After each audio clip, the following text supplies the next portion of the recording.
Consult ఇప్పుడు ఆరోగ్యశ్రీ దెబ్బపడగల గల కారణాలు ఏంటి అంటే కర్ణుడు చావుకు అనేక కారణాలుగా ఉన్నట్టు ఆరోగ్యశ్రీ ఈరోజు దెబ్బపడటం. అంటే ఆరోగ్యశ్రీ వచ్చేసిన తర్వాత నేను ఇప్పుడు గవర్నమెంట్లో ఉన్న పర్సన్ కార్తిక్ మీ హెల్త్ మినిస్టర్ కానీ మీ సీఎం కానీ చెప్పాల్సి అంటే ఈరోజు ఆరోగ్యశ్రీ క్లెయిమ్ చేసుకుంటూ ఆరోగ్యశ్రీ వార్డును కార్పొరేటివ్ హాస్పిటల్లో ఒక అంటరాని వార్డుగా పెట్టేళ్ళు. ఇది నిజం కాదా? నెంబర్ 1. నెంబర్ 2 నేను చెప్తా నేను చెప్తా విను నువ్వే అరే నువ్వు మాట ఇది ప్రభుత్వంలో జరిగింది, మా హయాంలో జరగలేదు. ఆరోగ్యశ్రీ అంటే ట్రీట్మెంట్ చేయట్లేదు, వాళ్ళని పట్టించుకోవట్లేదు. నన్ను మాట్లాడివ్వండి.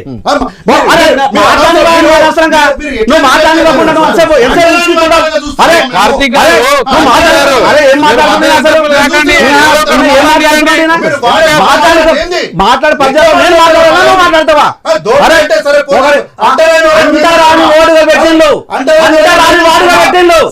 నెక్స్ట్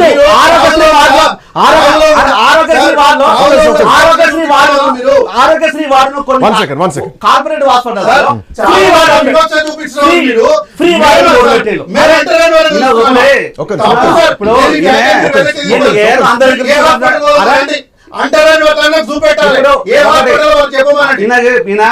వస్తున్నాడు.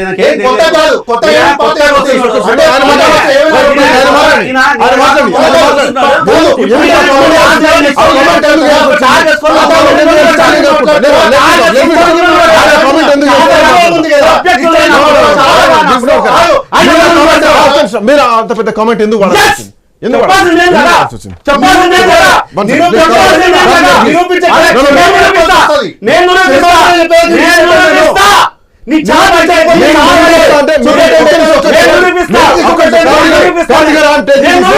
నిరూపిస్తా అంటే నేను మైక్ పట్టుకొని నిరూపిస్తా అంటే నేను వస్తాను. ఒక ప్రముఖ హాస్పిటల్లో ఆరోగ్యశ్రీ వార్డును ఆరోగ్యశ్రీ వార్డు అని రాయాలి. అది రాయకుండా ఫ్రీ వార్డు అని ఎందుకు రాస్తాడు బోర్డులో? ఫ్రీ వార్డు అని ఎవరు సొమ్మని రాస్తాడు? నీకు చేత కదా? నీకు దమ్ము లేదా? ఇప్పుడు ఛానల్స్ అన్నిటిని మీరు ఒకవేళ కనుక ఆ హాస్పిటల్ నేను తీసుకోకపోతే నన్ను ఉరి తీయండి. నీకు దమ్ముందా? నీకు నీ మినిస్టర్ కొని ఇచ్చి అనుకో మాట్లాడు. నేను తీసుకెళ్తాను. ఇప్పుడు చెప్పండి, నేను తీసుకెళ్తాను. ఇప్పుడు పోదాం, నేను తీసుకెళ్తాను. అక్కడ ఫ్రీ వార్డు అని రాసి ఉంటుంది. ఏ ఫ్రీ వార్డు? ఎవరికి ఫ్రీ వార్డు? ఆరోగ్యశ్రీ వార్డు అని రాయాలి. Aarogyasri is a payment. అది ఆరోగ్యశ్రీ ఇస్ అ పేమెంట్.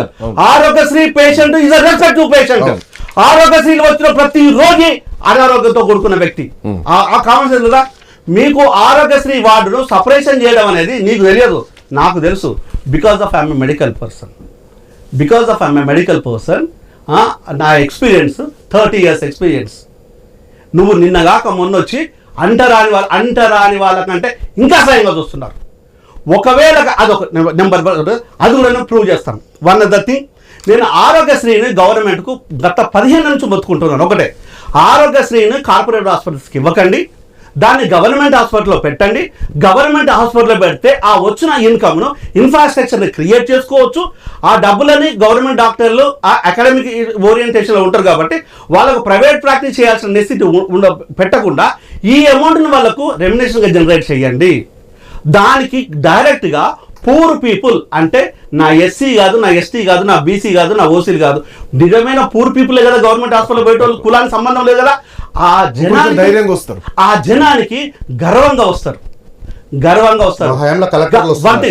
నీ హయాంలో కలెక్టర్ ఎక్కడ వచ్చిందని నాకు చెప్పు, నేను చూపిస్తాను. నీ హయాంలో నేను చూపిస్తాను.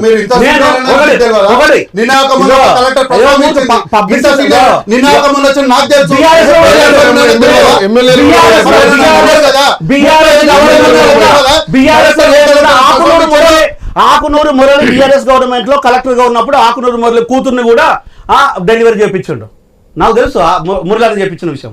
ఇప్పుడు మీ విద్యా కమిషన్ చైర్మన్ మురళి ఫోన్ చేశాడు, అవునో కాదో? ఇక్కడ కలెక్టర్లు చేసినా ఎస్పీలు చేసినా గౌరవిస్తాం. మీకు అది కాదనటం లేదు, మేము వద్దనటం లేదు. ఆకునూరు మురళి అక్క బీఆర్ఎస్ ఉన్నప్పుడే ఉన్నారు కదా కలెక్టర్. అంటే ఈరోజు అది నెంబర్, అది నేను సజెక్ట్ చేశాను. ఏ గవర్నమెంట్ దాని మీద పట్టించుకోదు. నెక్స్ట్ వచ్చేసి డాక్టర్ రాజారావు భువనగిరిలో పనిచేసిన వ్యక్తి ట్రాన్స్ఫర్స్ లేని ట్రాన్స్ఫర్స్ బ్యాన్ అయిన వ్యక్తి రాత్రికి రాత్రే ఉస్మానియాకు ట్రాన్స్ఫర్ వస్తాడు. ఎట్లా వచ్చిండో అనేది. విమలా థామస్ ఐదు ఇన్స్టిట్యూషన్స్ ఇన్ఛార్జ్గా ఉంటుంది. నెక్స్ట్ వాణి ఈమె ఇన్ఛార్జ్గా ఉంటుంది. ఇక్కడ మన నెక్స్ట్ వచ్చేసి ఇంకొక డాక్టర్, అంటే ఒక 4 డాక్టర్లు ఈరోజు మెడికల్ డిపార్ట్మెంట్ను శాసిస్తున్నారా? 4 మాత్రమే డాక్టర్లు ఉన్నారా? వీళ్ళు డాక్టర్ల బ్రోకర్లా? మీరు ఆ డాక్టర్లతో మీరు యంత్రాంగాన్ని నడిపేందుకు మిగతా అనేక మంది ప్రొఫెసర్లు ఉన్నారు. అనేక మంది స్పెషాలిటీ సూపర్ స్పెషాలిటీ ఉన్న డాక్టర్లందరినీ వదిలేసి ఈరోజు రాష్ట్రాన్ని మొత్తము మెడికల్ డిపార్ట్మెంట్ వీళ్ళు ఆడింది పాట పాడింది పాట. లాస్ట్ టైం ట్రాన్స్ఫర్ చేసిన ప్రతిసారి వీళ్ళకి ఇష్టమైన వ్యక్తులు సీనియారిటీ కూడా చూడకుండా అడ్డగోలుగా ఎక్కడ పడేస్తుంటారు. అంటే నిజాయితీగా పనిచేసే వాళ్ళ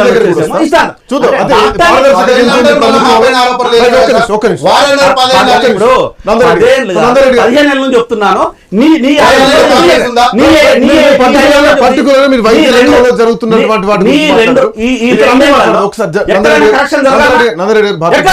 భారతీయ జనతా పార్టీ నుంచి ఒక టీఆర్ఎస్ పార్టీ చేస్తున్నటువంటి ఆరోపణలు, నందారెడ్డి జగన్ గారు చేసినటువంటి ఆరోపణలు, శేషు సార్ చేసినటువంటి ఎక్స్ప్లెనేషన్ ప్రభుత్వానికి అడ్మినిస్ట్రేషన్ లోపిస్తోందా?